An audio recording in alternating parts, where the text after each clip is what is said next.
அதிசயங்கள் செய்கிறவர் நம் அருகில் இருக்கிறார். அற்புதங்கள் செய்கிறவர் என்றும் நமக்குள் வசிக்கிறார். யாத்திராகமம் 2ஆம் அதிகாரம் 14வது வசனத்தை வாசிக்க கேட்போம். அதற்கு அவன், எங்கள் மேல் உன்னை அதிகாரியாகவும் நியாயாதிபதியாகவும் ஏற்படுத்தினவன் யார்? நீ எகிப்தியனை கொன்று போட்டது போல என்னையும் கொன்று போட நினைக்கிறாயோ என்றான். அப்பொழுது மோசே காரியம் நிச்சயமாக வெளிப்பட்டது என்று பயந்தான். மோசே பெரியவனான காலகட்டத்திலே தன் சகோதரரை சந்திக்கும்படியாக வெளியே வராரு அரண்மனையிலேருந்து. அங்கே ஒரு எகிப்தியன் இன்னொரு எபிரேயனை அடிக்கிறத பார்க்குறார். பார்த்து அங்கே இங்கே பார்த்து எகிப்தியனை வெட்டி கொன்று புதைத்து போட்டார். சில நாட்கள் கழித்து மறுபடியும் வரும் பொழுது ஒரு எபிரேயனும் இன்னொரு எபிரேயனும் இஸ்ரவேலர் 2 பேரும் சண்டை போடுறான்.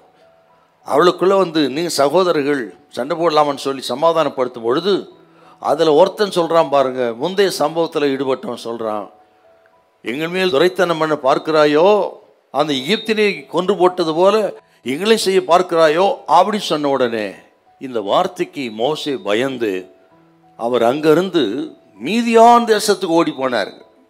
மீதியான் தேசத்தில் 40 வருஷம் எத்ரோவின் ஆடுகளை மேய்க்கிறவராக அங்கே இருந்தார். இருந்து எத்ரோவின் மகளை விவாகம் பண்ணி பிள்ளைகள் பிறந்தார். அப்படி மீதியான் தேசத்துக்கு ஓடி போய் 40 வருஷம் அங்கே இருந்தார். அந்த காரியத்தை சொல்லும் போது தான் இப்போ சொல்கிறாருங்க, அப்போஸ்தலர் 7:25, தன்னுடைய கையினாலே தேவன் தங்களுக்கு ரட்சிப்பை தருவார் என்பதை தன்னுடைய சகோதரர் அறிந்து கொள்வார்கள் என்று அவன் நினைத்தான். அவர்களோ அதை அறியவில்லை. தேவனுக்காக நடக்கும் பொழுது, தேவ சித்தம் செய்யும் பொழுது, அவர் வழியில் நடக்க ஆரம்பிக்கும் பொழுது மனிதர்கள் வெறுப்பார்கள், குடும்பத்தார் வெறுப்பார்கள், சகோதர சகோதரிகள் வெறுப்பார்கள். அது எதிர்பார்த்து தாங்க நம்ம கிறிஸ்துவ வாழ்க்கை வாழணும்.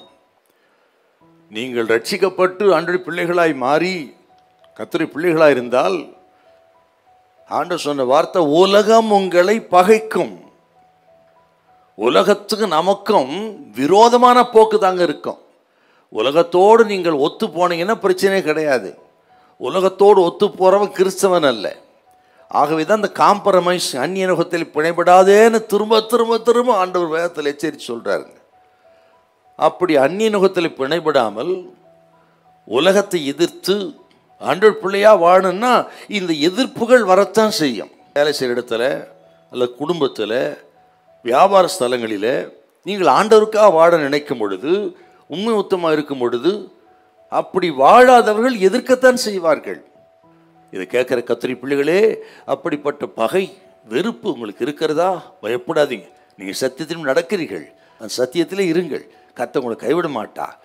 கர்த்தர் உங்களோடு இருப்பார். தொடர்ந்து உத்தமத்தில் நிலைத்திருங்கள். கர்த்தர் ஒரு நாள் நீதியை விளங்க பண்ணுவார். உங்களை ஆண்டவர் ஆசீர்வதிப்பார். ஹல்லேலூயா, ஹல்லேலூயா.